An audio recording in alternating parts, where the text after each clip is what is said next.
আসসালামু আলাইকুম। আমি Rafiqul Islam, instructor electrical department, ideal private polytechnic institute. আজকে আপনাদের অ্যাপ্লাইড মেকানিক্স ক্লাসে স্বাগতম। অ্যাপ্লাইড মেকানিক্স ক্লাসে আমরা যে টপিকসটা নিয়ে আলোচনা করব সেটা হচ্ছে বলের সংযোজন ও বিভাজন। বলের সংযোজন ও বিভাজনের মধ্যে সামান্তরিকের একটি সূত্র আছে, সেই সূত্রটাকে আমরা প্রমাণ করব। সেই সূত্র প্রমাণ করার জন্য আমি একটা সামান্তরিক অঙ্কন করতেছি, একটু লক্ষ্য করেন।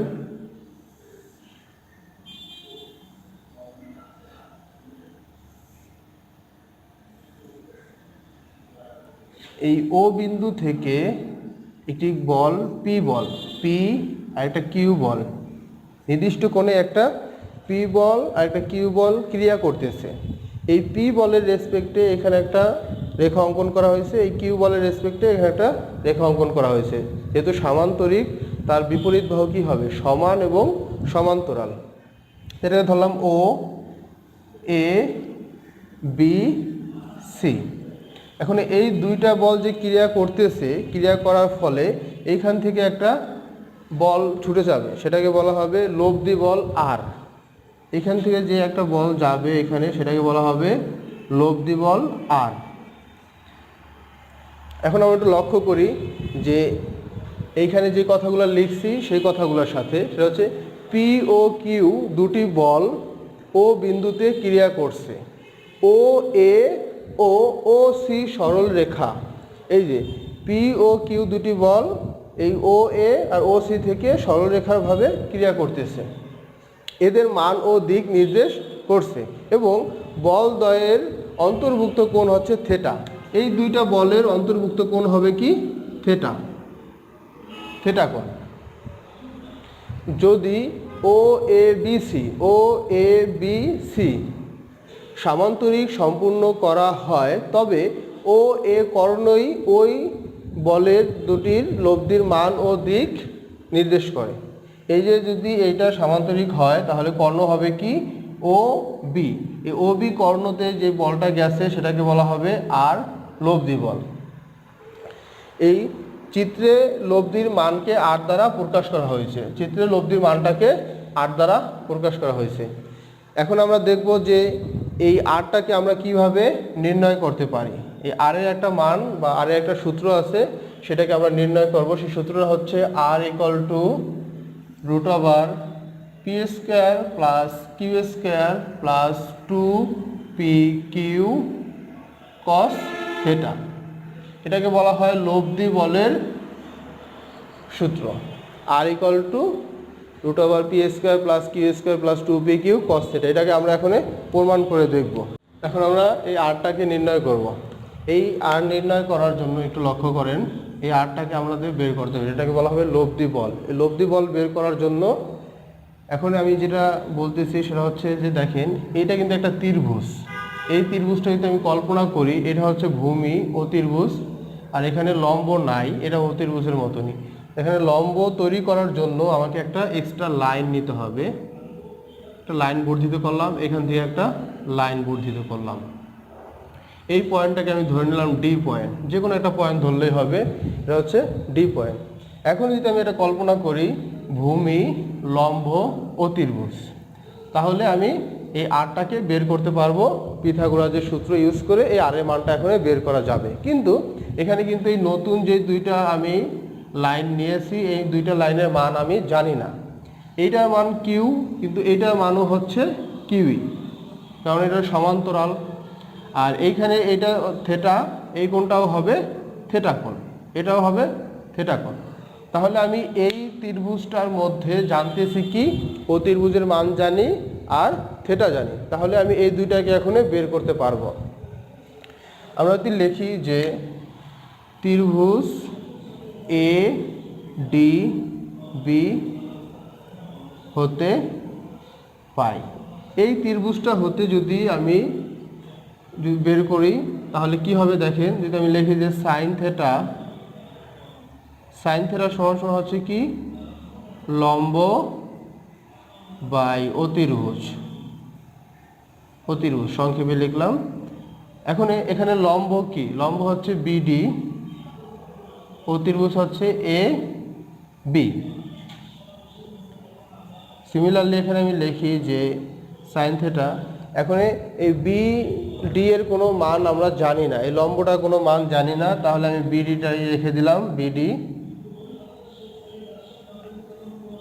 আর এ বি, এই এ বি এর মান হচ্ছে কি কিউ, এ বি রেখাটার মান হচ্ছে কিউ, এখানে লিখলাম আমি কিউ।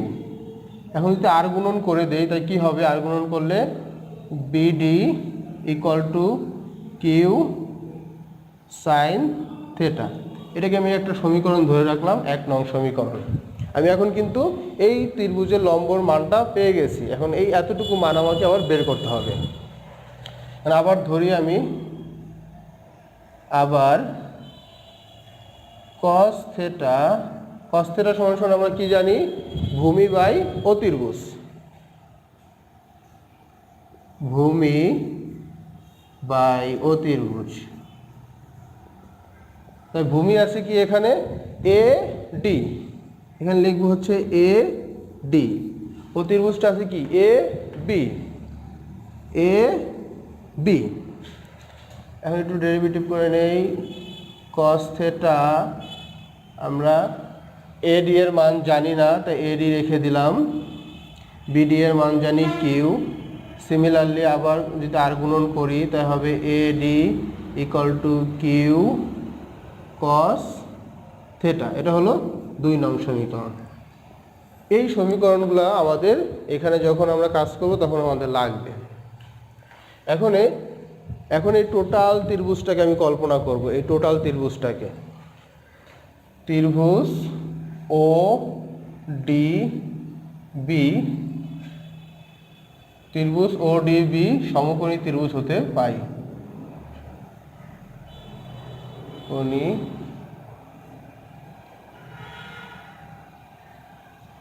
সমকোণী ত্রিভুজে পিথাগোরাসের সূত্র ইউজ করি ডিরেক্টলি।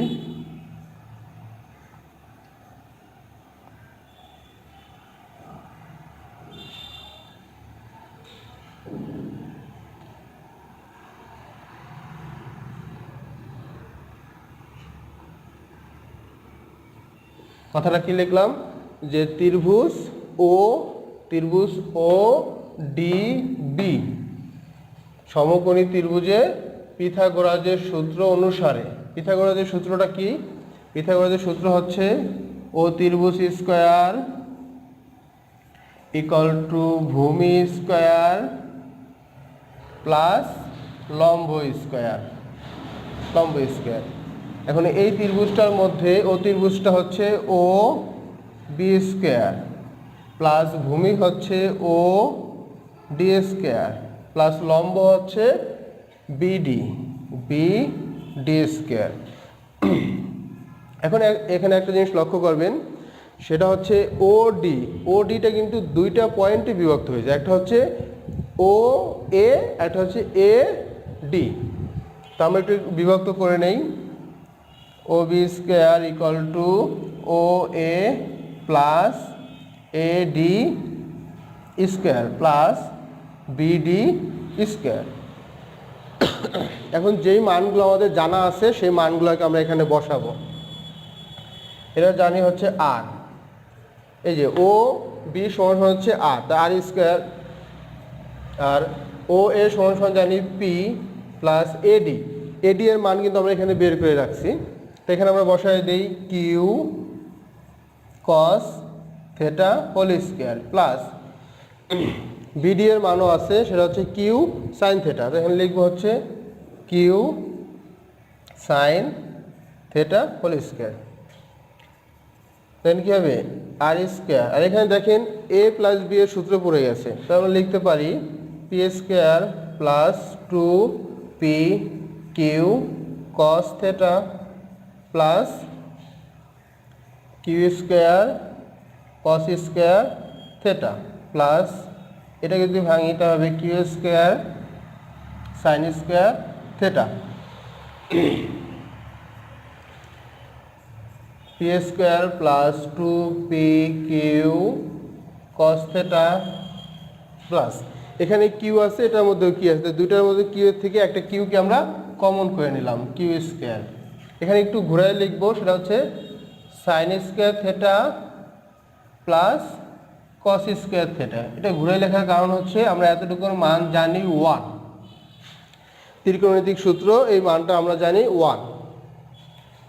তাহলে এটা যদি 1 হয়ে যায়, কিউ স্কোয়ারকে অন্তরা গুণ করলে কিউ স্কোয়ারই পাওয়া যাবে। তাহলে আমরা একটু ঘুরে লিখি, সেটা হচ্ছে P square plus Q square plus 2পি কিউ কস থেটা।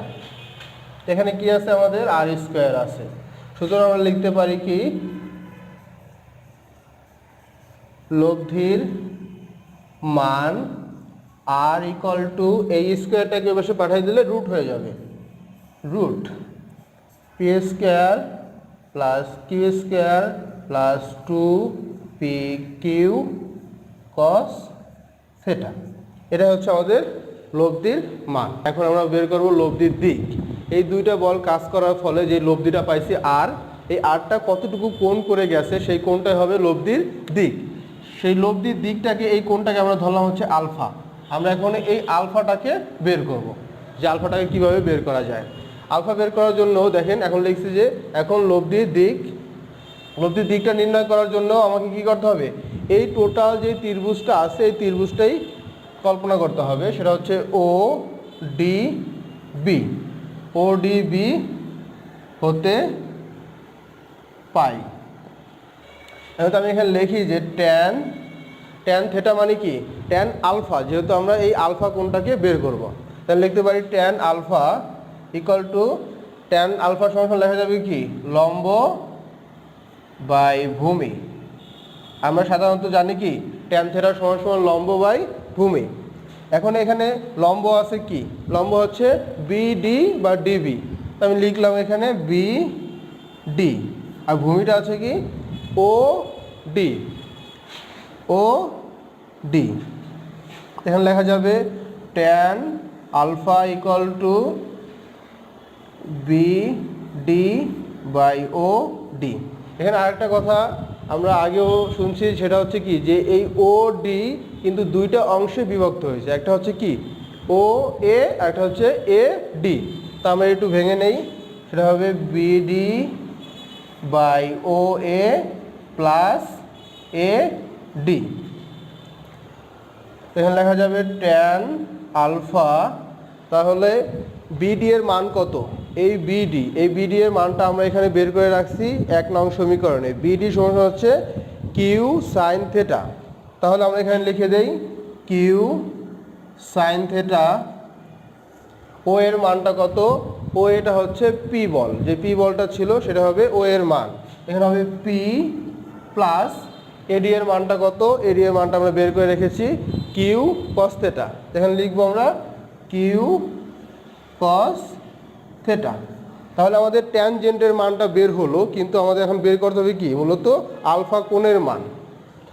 তা আলফা কোণের মানটা বের করতে হলে লিখলাম আলফা, এটা এখানে গুণ আকৃতিতে আছে, ওই পাশে গেলে ভাগ হয়ে যাবে, ভাগ মানে ইনভার্স হয়ে যাবে, লেখা যাবে tan inverse Q sine theta ভাগ P plus Q cos theta.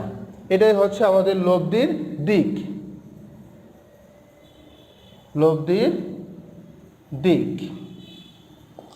তাহলে লব্ধির দিক নির্ণয় করা আমাদের হয়ে গেল। এইখানে এখন মান যদি বসাই তাহলে আমরা লব্ধি বলের দিক নির্ণয় করতে পারবো। তাহলে এখান থেকে আমরা সূত্র পাইলাম দুইটা, একটা হচ্ছে লব্ধির মান আর ইকুয়াল টু √পি square plus Q square plus 2পি কিউ কস থেটা, আর লব্ধির দিক নির্ণয় করার জন্য হবে alpha equal to tan inverse Q sine theta by P plus Q cos theta. Okay.